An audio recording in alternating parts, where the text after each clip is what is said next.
আসসালামু আলাইকুম। আজকে আমি আপনাদেরকে দেখাবো গরুর কলিজা রান্না আর গরুর মগজ দুটি একসাথে রান্না করা। এই যে আমি এখানে মগজ নিয়েছি আর এইখানে কলিজা হালকা কুসুম গরম পানি দিয়ে ধুয়ে নিয়েছি। চলুন দেখি রান্না করা যাক। চুলা ধরিয়ে দিলাম, এখানে তেল দিয়ে দেবো এখন পরিমাণ মতো। আমার প্যান গরম হয়ে গেছে, এখন এতে পেঁয়াজ দিয়ে দিব আমি।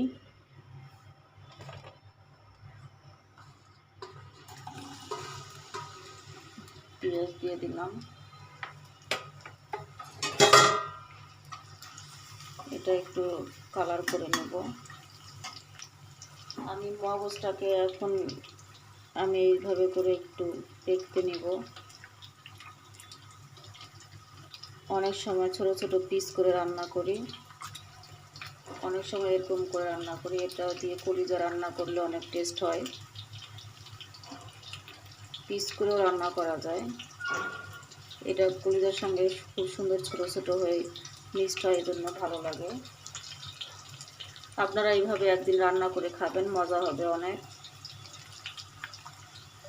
1 মিনিটের মতো দেখতে নিলেই হবে।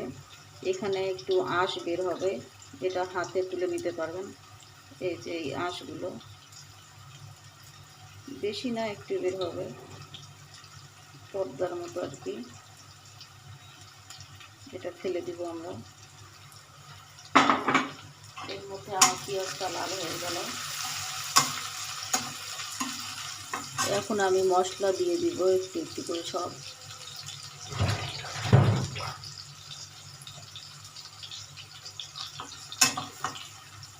এখানে দিলাম প্রথমে দারচিনি,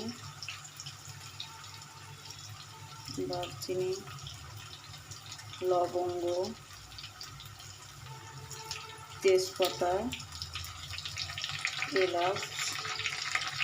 এলাচটা একটু ছেঁচে দিই।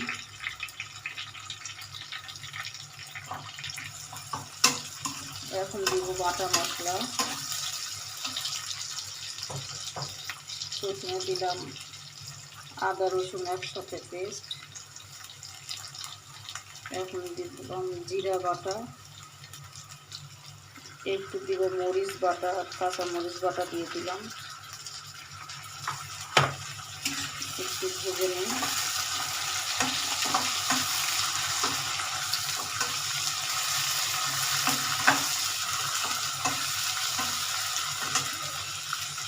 এখন দিয়ে দিলাম হলুদের গুঁড়া, এটা ধনিয়ার গুঁড়া, তারপর দিব মরিচের গুঁড়া,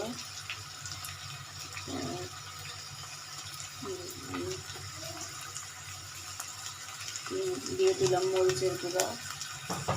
এখন দিব এটা আমার সব মশলা তৈরি করা, এটা গরম মশলার গুঁড়া,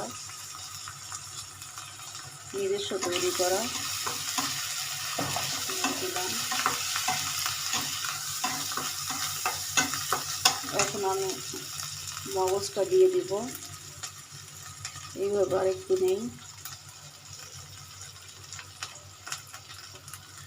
এই যে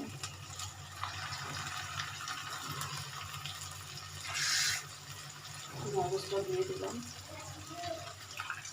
মগজটা দিয়ে একটু নাড়াচাড়া করব।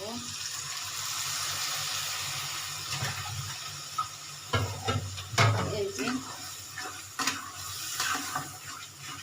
সুন্দরভাবে মিশিয়ে নিব।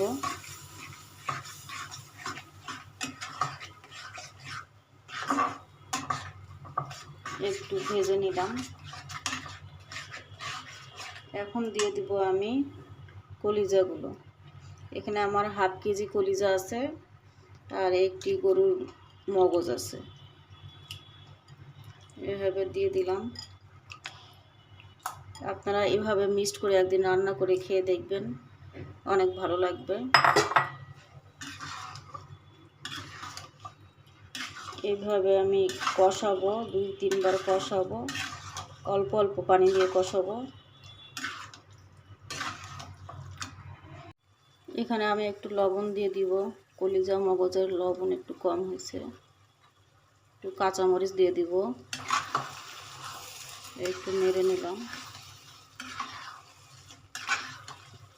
2-3 মিনিটের মতো কষিয়ে নেব।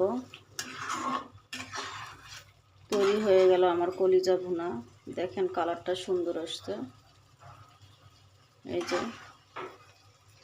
আপনারা এইভাবে খেয়ে দেখবেন, অনেক টেস্ট হবে। এই যে ভালো লাগলে আমার চ্যানেলটি সাবস্ক্রাইব করে দিবেন। ধন্যবাদ।